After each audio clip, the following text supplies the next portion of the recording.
안녕하세요, 영글입니다. 한가위 명절 모두 즐겁게 보내시기 바랍니다. 오늘은 전화를 통해서 사연을 주신 부산에 계신 여성분의 삶의 사연을 들려드리도록 하겠습니다. 아버지께서는 우리 동네 교회의 목사님이셨습니다.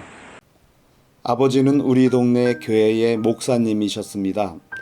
제가 20살이 될 무렵 우리 지역에 파견 나와 있던 한 육군 소위가 교회에 다니고 있었습니다. 평소 수줍게 눈인사만 나누던 사이였는데 어느 날 그 군인이 직접 아버지를 찾아가 말했습니다. 목사님, 저는 따님을 사랑합니다.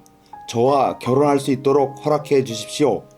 아버지는 며칠을 기도하신 끝에 허락을 해 주셨고 우리는 그렇게 부부가 되었습니다.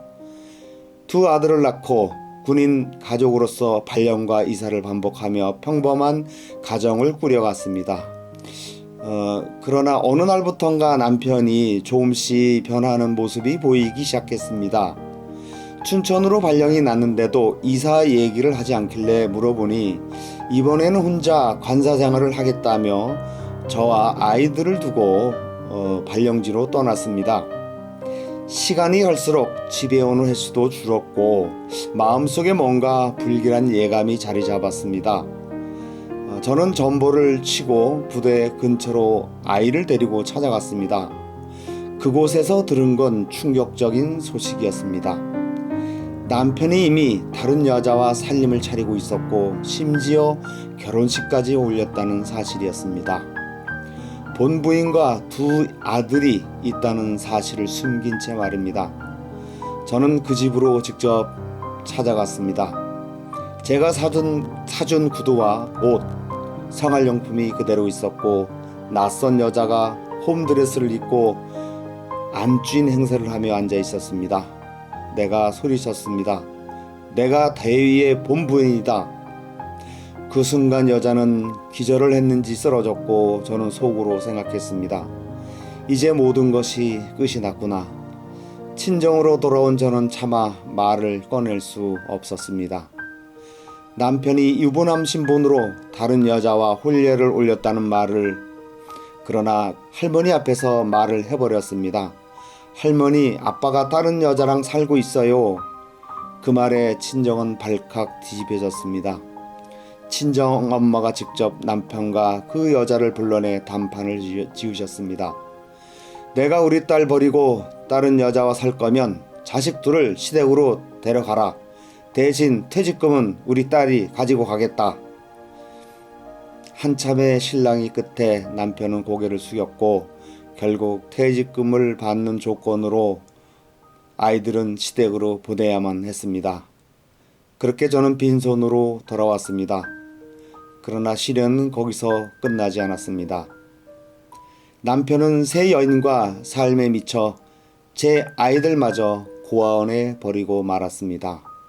그 사실을 알게 된 저는 동두천 의정부 등등 고아원을 전전하며 아이들을 찾아 헤맸습니다.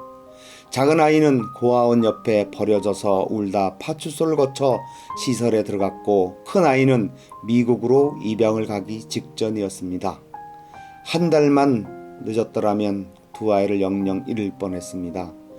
다시 아이들을 품에 안았을 때 저는 울부짖으며 하나님께 감사했습니다. 주여 감사합니다. 제 아이들을 지켜주셔서 고맙습니다. 그 울음과 안도의 눈물은 제 생애 가장 깊은 눈물이었습니다. 저는 두 아들을 지키며 홀로 서기를 시작해야만 했습니다. 남편이 없는 세상, 두 아이를 품에 안고 살아간다는 건 매일이 전쟁이었습니다. 그때 제가 붙잡을 수 있었던 건 오직 하나님뿐이었습니다. 저는 무릎 꿇고 기도했습니다. 하나님, 저에게 힘을 주세요. 이 아이들을 지킬 힘을 주세요. 저는 40일 금식 기도를 하며 오로지 기도로만 버텼습니다. 입술은 바싹 말라붙고 몸은 점점 힘을 잃었지만 제 안에서는 이런 음성이 들렸습니다. 내가 너와 함께한다. 너는 혼자가 아니다. 그 한마디가 저를 다시 일으켜 세웠습니다. 그 뒤로 제 하루는 기도로 시작해 기도로 마무리되었습니다. 아마 기도가 없었다면 저는 무너졌을 겁니다.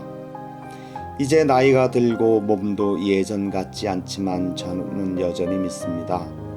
주님께서 제 눈물을 닦아주셨고 아이들을 다시 품에 안게 해주셨듯 앞으로의 길도 인도해 주실 거라는 걸요.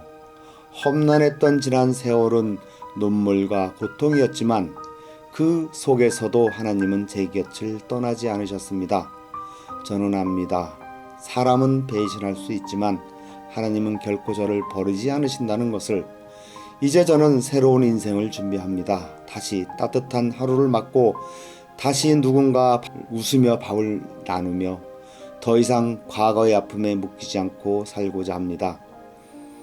험난한 길이었지만 저는 신앙으로 뱉어냈고 또 봉사 활동을 하면서 이제는 희망으로 살아가려고 합니다.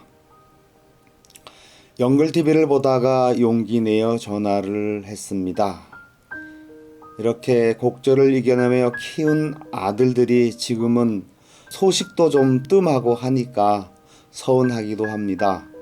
이제는 자식들에게 의지하는 세상도 아닌 것 같고 내 편이 되고 서로 의지할 수 있는 사람이 필요하다는 생각은 들지만 좀 더 용기가 생기면 짝을 찾아달라 다시 연락드리겠습니다. 저는 부산에 사는 55년생 여자입니다. 이분은 본인의 이야기를 들려주셨지만 또 용기를 내서 연락을 주셨지만 아직은 누구를 찾기에는 조금 더 용기가 필요하시다고 바로 이렇게 짝을 찾거나 하는 것은 조금 미루고 조금 더 용기를 내면 다시 연락을 하겠다고 하면서 전화를 끊으셨습니다.